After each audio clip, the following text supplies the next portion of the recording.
मध्य प्रदेश की राजधानी भोपाल में पीएम मोदी ने मेरा बूथ सबसे मजबूत कार्यक्रम में विपक्षी दलों पर जमकर हमला बोला। इस दौरान प्रधानमंत्री ने कहा कि तुष्टीकरण की राजनीति ने देश का बहुत नुकसान किया है। पीएम मोदी ने सामान्य नागरिक संहिता पर दो टूक बयान देते हुए कहा कि सियासी फायदे के लिए विपक्ष यूसीसी का इस्तेमाल कर रहा है। यूसीसी के नाम पर लोगों को भड़काया जा रहा है। देश दो कानूनों पर कैसे चल सकता है? संविधान भी समान अधिकारों की बात करता है। आगे उन्होंने कहा कि सुप्रीम कोर्ट ने भी यूसीसी लागू करने को कहा है। भाजपा मुसलमानों के पास जाकर उनके भ्रम को दूर करेगी। यूनिफॉर्म सिविल कोड के नाम पर ऐसे लोगों को भड़काने का काम हो रहा है।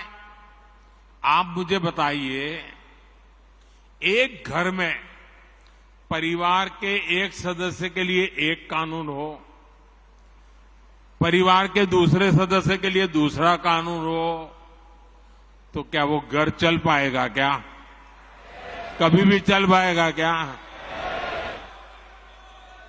फिर ऐसी दोहरी व्यवस्था से देश कैसे चल पाएगा?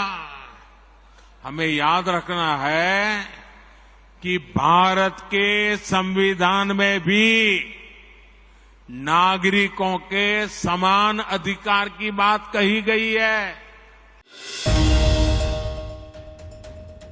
पीएम मोदी की यूसीसी पर की गई टिप्पणी पर एआईएमआईएम प्रमुख असदुद्दीन ओवैसी ने पलटवार किया है और कहा है कि पंजाब में जाके बोलिए यूसीसी पर, देखिए क्या रिएक्शन आता है। मैं प्रधानमंत्री को चैलेंज कर रहा हूं, 300 एमपी आपकने हैं, आप हिंदू अनडिवाइडेड फैमिली को एबॉलिश करो पहले, नंबर 1। कर सकते क्या आप? Thirdly, fourthly, section 21A special marriage act जो है, it protects marriages and inheritance between Hindus, but the same is not extended to Muslims. Why? हाँ, आप यहां पर हिंदू भाइयों को कल्चर बोलेंगे, यहां पर इस्लामिक प्रैक्टिसेस की यूनिफॉर्मिटी ना पे निकालना चाहेंगे आप। बीजेपी और प्रधानमंत्री ये बात को भी भूल गए, सेक्शन 2 जो है हिंदू मैरिज एक्ट में आदिवासियों को एग्जम्पशन देता। कर सकते क्या प्रधानमंत्री उसको? मोदी साहब करेंगे अभी?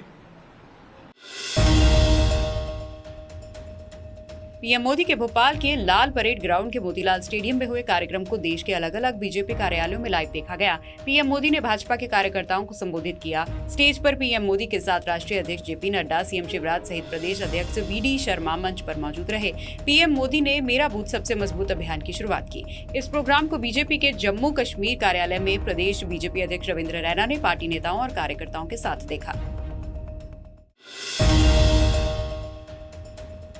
दिल्ली के प्रगति मैदान टनल लूट कांड पर सीएम केजरीवाल ने उपराज्यपाल और केंद्र सरकार पर जमकर निशाना साधा। कानून व्यवस्था को लेकर घेरते हुए केजरीवाल बोले कि दिल्ली में कल दिन दिहाड़े प्रगति मैदान के पास लूट हुई है। ये तो जंगल राज हो गया है। क्या देश की राजधानी में इस तरह की कानून व्यवस्था होनी चाहिए? केजरीवाल बोले, केंद्र सरकार के पास दिल्ली के कानून व्यवस्था को सुधारने का कोई ठोस प्लान नहीं है। दिल्ली में जंगल राज आ गया है। आगे उन्होंने कहा कि अगर केंद्र से दिल्ली की कानून व्यवस्था नहीं संभलती तो हमें दे दें, हम दिल्ली को देश का सबसे सुरक्षित शहर बना देंगे। लॉ एंड ऑर्डर को लेकर सवाल उठा रहे थे, आज मीटिंग भी बुलाई है एलजी ने मीटिंग भी बुलाई है। मेरा ये कहना है कि ऐसा लगता है कि केंद्र सरकार के पास दिल्ली की लॉ एंड ऑर्डर सिचुएशन को इम्प्रूव करने के लिए कोई सॉलिड प्लान नहीं है। केवल मीटिंग्स बुलाने से काम नहीं चलेगा। मीटिंग्स बुलाना एक औपचारिकता है। दिल्ली के अंदर कल प्रगति मैदान, जहां पे G20 होने वाला है, उसके सामने G20, प्रगति मैदान के अंडरपास में दिन दहाड़े गाड़ी रोक के और लूट के ले गए वो उसका बैग। हमने टीवी उसमें कैमरा में देखा। ऐसे तो ये तो जंगल राज हो गया है दिल्ली के अंदर। ऐसे लोग अपने आप को बहुत असुरक्षित महसूस कर रहे हैं।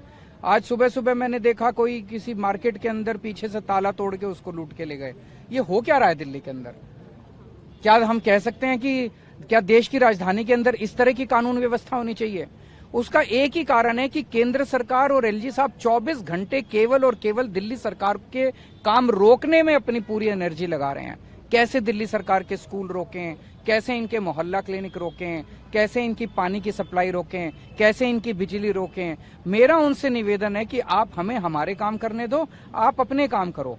और अगर आपसे लॉ एंड ऑर्डर सिचुएशन नहीं सुधरती, आप हमें दे दो लॉ एंड ऑर्डर सिचुएशन, हम दिल्ली को देश की सबसे सुरक्षित शहर बना के दिखा देंगे। बारिश ने हिमाचल में हर तरफ से कहर बरपाया है। वहीं मंडी कुल्लू नेशनल हाईवे बंद होने के कारण मंडी से लेकर कुल्लू तक हजारों पर्यटकों, वाहन चालकों सहित यात्री रविवार रात से लेकर सोमवार शाम तक फंसे रहे। एनएच रात को खोला गया तो फिर सुबह पंडो के 6 मील बंद हो जाने से पर्यटकों को अपने परिवारों सहित वाहनों और सड़कों पर ही रात काटनी पड़ी।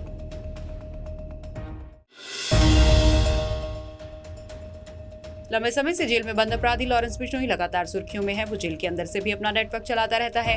क्या आपने कभी सोचा है कि ये मोस्ट वांटेड इतना बेखौफ होकर अपना धंधा कैसे चला रहा है? हाल ही में जेल में बंद गैंगस्टर लॉरेंस बिश्नोई ने जांचकर्ताओं को बताया कि राजनेता और व्यापारी पुलिस सुरक्षा मांगने के लिए धमकी भरे कॉल के बदले उसे भुगतान करते हैं। सुनकर आप भी हैरान हो जाएंगे। उसने दावा किया कि इन दिनों कई राजनेता और व्यवसाय संबंधित राज्य पुलिस से सुरक्षा कवर पाने के लिए धमकी भरे कॉल करने के लिए उन्हें भुगतान कर रहे हैं। महंगाई बेरोजगारी को लेकर आम आदमी पार्टी के प्रदेश अध्यक्ष सुशील गुप्ता और वरिष्ठ प्रदेश उपाध्यक्ष अनुराग ढांडा ने प्रेस कॉन्फ्रेंस करके बीजेपी जेजेपी सरकार पर निशाना साधा। इसी के साथ उन्होंने ऐलान किया है कि आने वाली 29 जून को प्रदेश अध्यक्ष सुशील गुप्ता गुरुग्राम में आंदोलन करेंगे। ढांडा ने बताया कि वो कैथल में युवाओं के साथ प्रदर्शन में शामिल होंगे। वहीं अशोक तंवर और निर्मल चौधरी भी प्रदेश के अलग अलग जगह में प्रदर्शन में शामिल होंगे।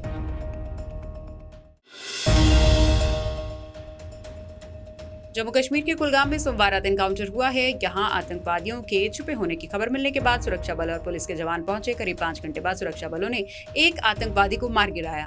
एनकाउंटर में पुलिस का एक जवान घायल हो गया, जिसे अस्पताल में भर्ती करवाया गया। आतंकियों के पास से आपत्तिजनक सामग्री, हथियार और गोला बारूद बरामद किए गए, जिसमें एक पिस्तौल के साथ जिंदा गोला बारूद और एक ग्रेनेड भी शामिल है। नवजोत सिंह सिद्धू के बेटे करण सिद्धू की सगाई हो गई है। खुद नवजोत सिंह सिद्धू ने गंगा स्नान के दौरान कुछ तस्वीरें शेयर की और इसकी जानकारी दी। सिद्धू ने तस्वीरों के साथ कैप्शन में लिखा है कि बेटे की मां की इच्छा का सम्मान किया और अपनी जिंदगी के लिए नए सफर की शुरुआत का फैसला लिया है। सिद्धू ने करण की होने वाली दुल्हन इनायत रंधावा के साथ पारंपरिक सगाई समारोह की शानदार तस्वीरें भी साझा की।